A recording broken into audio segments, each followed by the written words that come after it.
Every history book in Westeros tells the exact same lie. They claim the Targaryens ruled through raw, unadulterated military power. Weaponized monsters. But they're wrong. The dragons weren't weapons of war. They were masked. If you think the doom of Valyria was just a natural disaster, you've fallen for the greatest cover-up in fantasy history. In the next 5 minutes, the entire history of House Targaryen will completely fracture. Ignore this and you will never understand the true horror hidden inside their bloodline. To understand the Targaryens, we have to look at what they left behind in the smoking ruins of old Valyria. Dragons didn't just exist naturally. They were engineered.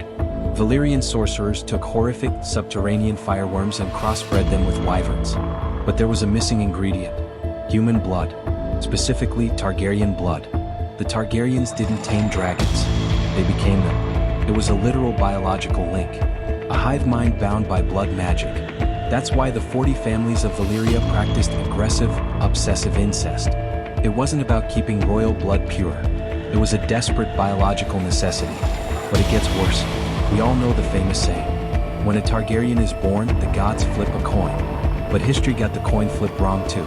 The madness wasn't a genetic defect. It was the psychic backwash of the dragons themselves. Think about it. You are forcing a human brain to link with a prehistoric, apex predator capable of melting stone. The longer a Targaryen spent near dragons, the more their human consciousness eroded. They weren't losing their minds. They were losing their humanity, replaced by the instinct of the beast. That's when everything changed. When the dragons died out during the dance, the Targaryens thought they lost their weapons. In reality, they lost their anchor. And that's when the real tragedy began. Without their dragons, the Targaryens became desperately, dangerously vulnerable. They knew the prophecy, Aegon's dream, the Song of Ice and Fire.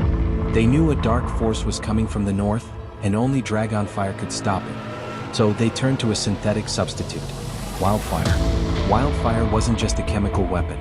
It was a failed attempt to recreate dragon magic without the dragons. It led to Summerhall.